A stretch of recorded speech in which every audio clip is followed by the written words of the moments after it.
Calcutta city చూడండి. మేము ఒక బస్ ఎక్కాము కలకత్తాలో. బస్సులో జనం.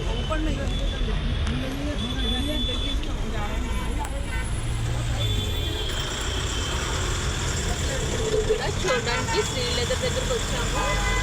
ట్యాక్సీ బుక్ చేద్దామంటే ఈ టైంలో చాలా కాస్ట్ చెప్తున్నారు. బస్ కూడా ఎప్పుడు ఎక్కలేదు కలకత్తాలో.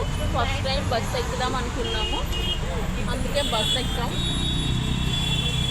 కానీ చాలా బాగుంది. ఫస్ట్ సీటే నాకు ఇచ్చారు. చూడండి, మనం బ్రిడ్జ్ ఎక్కుతున్నామంట. ఇదేదో చిన్న బ్రిడ్జ్ ఉంది. కలకత్తాలో ప్లేస్లు ఏమి నాకు తెలియదు.